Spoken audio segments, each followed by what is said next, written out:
அல்லாஹ் ரப்புல் ஆலமீன் குர்ஆனிலே சொல்கிறான், அடியார்கள் மீது அல்லாஹ் வெளிப்படையாகவும் மறைமுகமாகவும் அவனுடைய அருளை பூரணமாக்கி இருக்கிறான். வெளிப்படையான அருள் எண்ணி முடிக்க முடியாது. மறைமுகமான அருளில் அல்லாஹுடைய அருளில் மேலானது அடியார்கள் செய்யக்கூடிய பாவத்தை அல்லாஹ் மறைப்பது. நம்முடைய கண்ணியமெல்லாம் அல்லாஹ் நம்முடைய பாவத்தின் மேல் போட்டிருக்கக்கூடிய திரைக்கு தான். அந்த திரையை அகற்றினால் நம் பாவங்கள் வெளிப்பட்டால் நாம் யார்? இப்னு கையிம் ரஹிமஹுல்லா அதனால் தான் அழகாக சொன்னார்கள், அல்லாஹ் ஒரு அடியான் முதலில் பாவம் செய்தால் அல்லாஹ் அதை மறைக்கிறான். அது அல்லாஹ் அந்த அடியான் மீது வைத்திருக்கக்கூடிய அன்பது. அல்லாஹ் அதை மறைக்கிறான், யாருடைய கண்களுக்கு முன்னாலும் தெரியாமல். பிறகு அல்லாஹ் அவனை அழைக்கிறான் பாவ மன்னிப்பின் பக்கம்.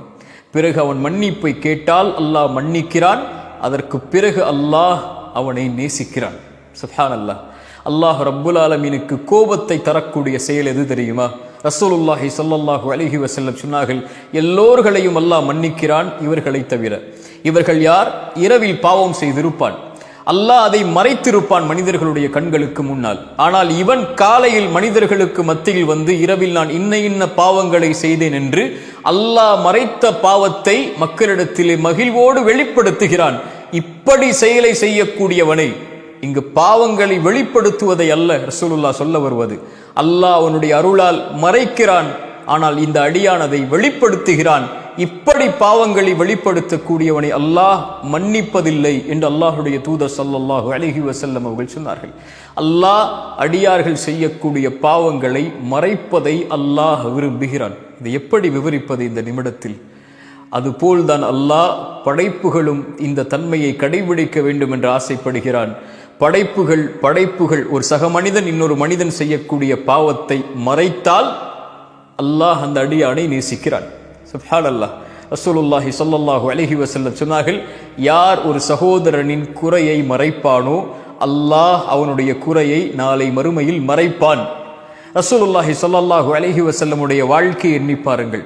எத்தனையோ நபித்தோழர்கள் அல்லாஹ்வுடைய தூதருக்கு முன்னால் வந்து, யா ரசூலல்லாஹ், இந்த பாவத்தை நான் செய்தேன் என்று சொன்னார்கள். அல்லாஹ்வுடைய தூதர், எங்கே செய்தீர்கள், யாரோடு செய்தீர்கள், எதற்கு செய்தீர்கள் என்று யார் முன்னிலையிலும் அல்லாஹ்வுடைய தூதர் அவர் விசாரித்ததே கிடையாது. விபச்சாரம் செய்த குற்றத்தை கொண்டு மாஇஸ் இப்னு மாலிக் வருகிறார். அல்லாஹ்வுடைய தூதரை விபச்சாரம் செய்து விட்டேன் என்று நபித்தோழர்களுக்கு முன்னிலையில் அறிவிக்கிறார்.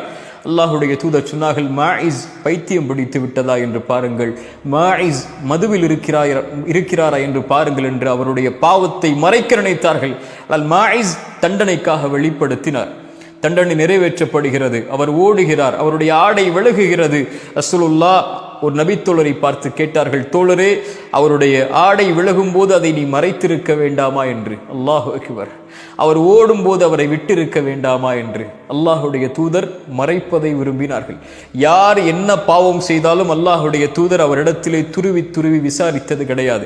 அவர்களாக வெளியே வந்து பாவ மன்னிப்பை கேட்டு பாவத்திற்குரிய தண்டனையை சாட்சியோடு நிரூபித்தால் மட்டும்தான் அல்லாஹுடைய தூதர் தண்டனையை கொடுப்பார்கள். இல்லை என்றால் அல்லாஹ் உன்னை மன்னிப்பான், சென்றுவிடு என்று அனுப்பிவிடுவார்கள்.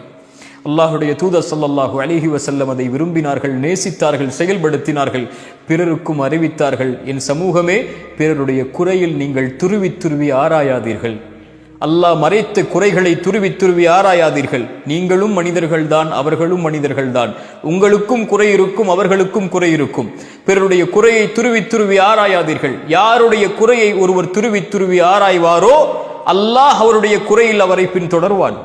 அல்லாஹ் அவருடைய குறையில் அவரை பின்தொடர்ந்தால் அல்லாஹ் அவரை அவருடைய வீட்டின் மத்தியிலேயே அல்லாஹ் இழிவுபடுத்துவான்.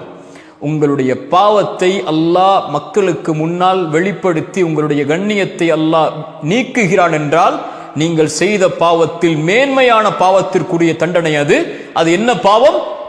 நீங்கள் பிறருடைய குறையில் மூழ்கி இருப்பீர்கள், பிறருடைய குறையை மறைக்காமல் இருப்பீர்கள். இந்த பாவத்தை செய்பவனை அல்லாஹ் அவனுடைய குறையை வெளிப்படுத்துவான். யார் ஒருவர் பிறருடைய மானத்தை பாதுகாத்து அவருடைய குறையை மறைப்பாரோ அல்லாஹ் அவருடைய குறையை மறைப்பான். ஏன்? ஒரு முஃமினுடைய மானம், ஒரு முஃமினுடைய கண்ணியம் இந்த உலகத்தில் இருக்கக்கூடிய அனைத்தை விடவும் பெரியது. கஅபாவை